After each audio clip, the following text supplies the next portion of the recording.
عمر بن عبدالعزیز رحمۃ اللہ علیہ کے پاس ایک عورت آئی جس کی 5 جوان بیٹیاں تھے۔ خاوند پوت ہو چکا تھا۔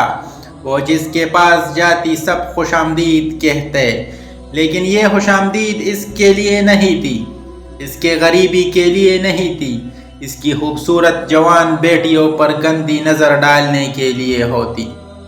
سمجھدار عورت تھی، بہت جلد سمجھ گئی کہ میرے لیے جوان بیٹیوں کی عزت بچانا مشکل ہے، تو وہ عمر بن عبدالعزیز رحمۃ اللہ علیہ کے دروازے پر آئی، دستک دی۔ کسی نے بتایا تھا کہ عمر بن عبدالعزیز ایسا بادشاہ ہے کہ وہ آپ کی جان و مال کا محافظ ہے، وہ آپ کی مدد کرے گا۔ ایک عورت نے دروازہ کھولا، وہ اندر گئی۔ ایک عورت برتن دھو رہی تھی، وہ سمجھی کوئی خادمہ ہے، اس نے اسے ایک درخت کے نیچے بٹھایا۔ تو اس نے پوچھا، امیر المؤمنین کہاں ہے؟ اتنے میں ایک آدمی اندر آیا جس کے کپڑے پٹے ہوئے تھے اور کندھے پر ایک گٹھلی تھی۔ وہ گٹھلی اس عورت نے لے لی، وہ ایک درخت کے نیچے بیٹھ گیا۔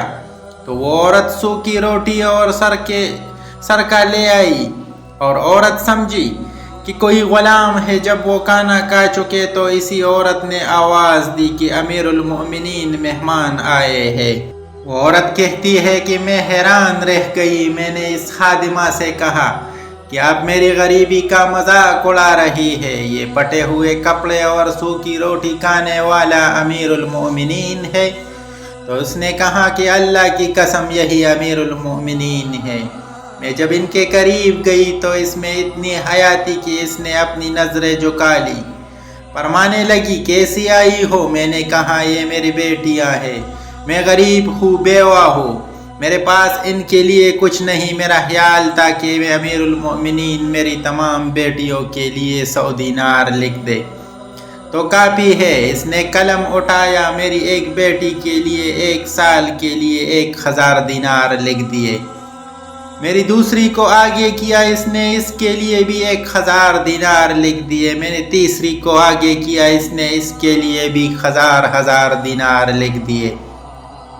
جب وہ لکھ رہے تھے، میرے اللہ کا شکر ادا کرتی رہی، اور جب 5ویں بیٹے کے لیے دینار لکھنے کے لیے قلم اٹھایا تو میں نے امیر المؤمنین کا شکریہ ادا کیا، اس نے قلم واپس رکھا۔ میں نے پوچھا، امیر المؤمنین کیا ہوا؟ تو فرمانے لگے، میں نے 4000 دینار آپ کے لیے لکھے تو آپ نے اللہ کا شکر ادا کیا، اس دفعہ آپ نے میرا شکریہ ادا کیا۔ قیامت کے دن اللہ مجھ سے پوچھے گا کہ 1000 دینار تم نے میرے لیے نہیں لکھے، اپنی خوشامدی کے لیے دیے ہوئے۔ میں نے رونے لگی، یا اللہ یہ کیسا انسان ہے تو عمر بن عبدالعزیز کہنے لگے، عام انسان ہوں، بس رسول اللہ صلی اللہ علیہ وآلہ وسلم کا غلام ہو۔